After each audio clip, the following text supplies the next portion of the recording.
Hello friend, welcome to my YouTube channel all Hindi exam पर आपका बहुत बहुत स्वागत है। आज हम चित्र वर्णन के बारे में जानेंगे। चित्र वर्णन क्या है?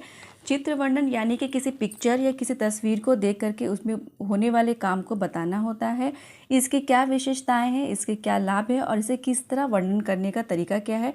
तो चलिए स्टार्ट करते हैं आज का हमारा वीडियो। यदि आप चैनल पर नए हैं तो लाइक एंड सब्सक्राइब जरूर करें, बेल आइकन जरूर प्रेस करें ताकि आने वाली सारी वीडियो की नोटिफिकेशन आपको मिलती रहे।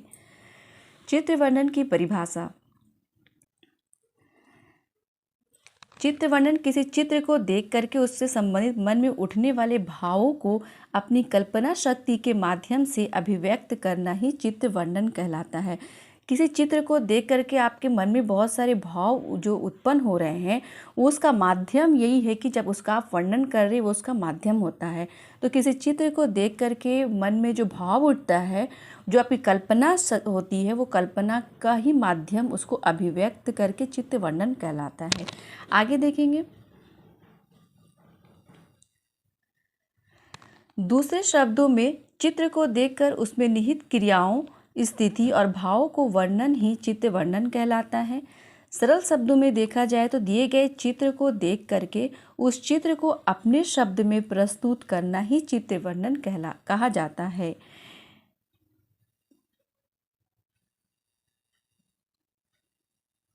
यहाँ देखेंगे कि पृथ्वी पर मानव ही एकमात्र प्राणी है जिसमें ईश्वर ने कल्पना शक्ति का वरदान दिया है।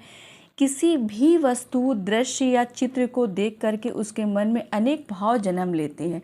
अपने अनुभव के कारण उसकी किसी घटना या वातावरण के प्रति उसकी अपनी प्रतिक्रियाएं होती है और अपने इस अनुभव या प्रतिक्रिया को सशक्त और प्रभावशाली भाषा के माध्यम से व्यक्त कर पाना ही चित्र वर्णन का उद्देश्य है। ठीक है, आगे देखेंगे।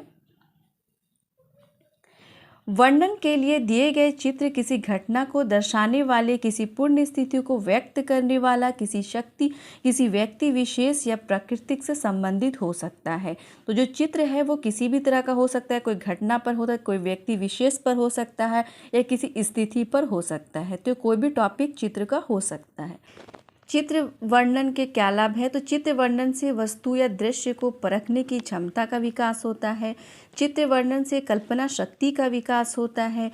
चित्र वर्णन से अपने विचारों को एक सूत्र में पिरोह कर लिखने की प्रतिभा का विकास होता है और भाषा लेखन का भी विकास होता है। आगे देखते हैं। चित्र वर्णन की विशेषताएं क्या है? तो पहले चित्र को बारीकी से देख लेना चाहिए।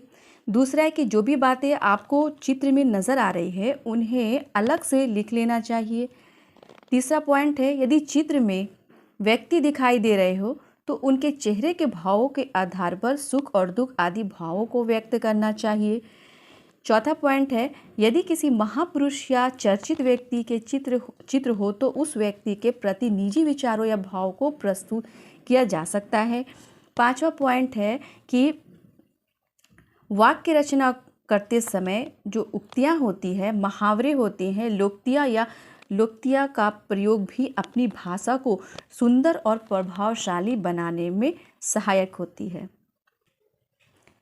पॉइंट इसका 6 देखेंगे कि चित्र वर्णन करते समय आपके सभी वाक्य चित्र से संबंधित होने चाहिए।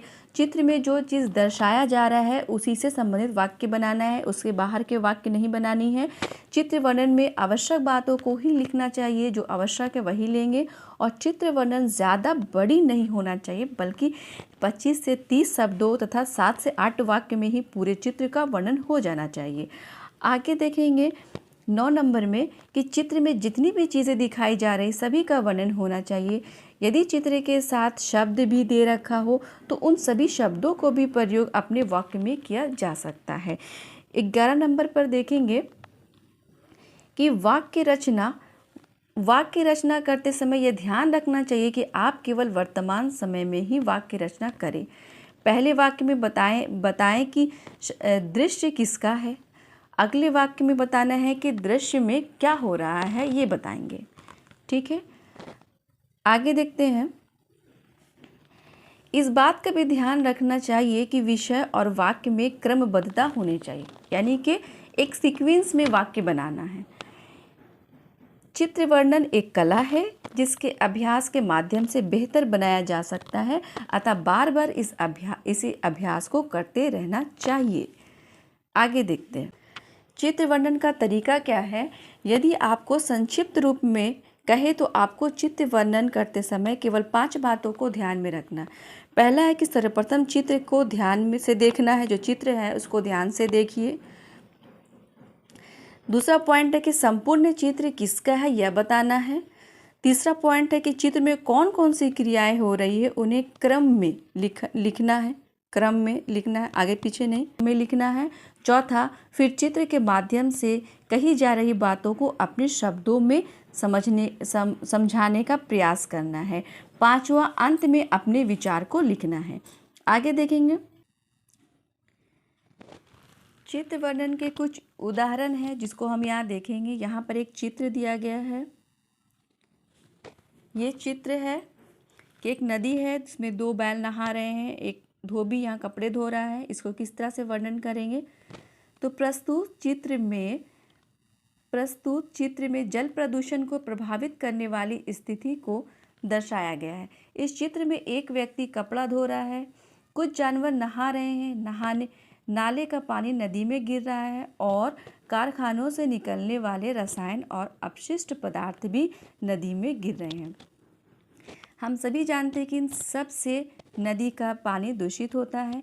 जल के बिना मनुष्य का जीवन संभव नहीं है और नदी का जल मुख्य स्रोत है। नदियों का जल को प्रदूषित होने से बचाने के लिए हमें समय रहते ही अपनी इन गलतियों को सुधारना होगा। ये आपका अपना सुझाव है। जो लास्ट अंत में अपने विचार जो हम देंगे वो यही है कि हम ये सब जानते हैं कि प्रदूषित जल पानी जो दूषित हो रहा है उसको सही करना ज़रूरी है। तो प्रदूषित से बचाने के लिए हम क्या करेंगे, हमें समय रहते ही अपनी इन गलतियों को सुधारना है, अन्यथा इससे प्रदूषण जो है वो बहुत भयानक होगा। ये आपका अपना विचार है जो आपने इस चित्र को देखने के बाद जो वर्णन किए है उसमें ये लास्ट में अपना विचार आपने दिया है।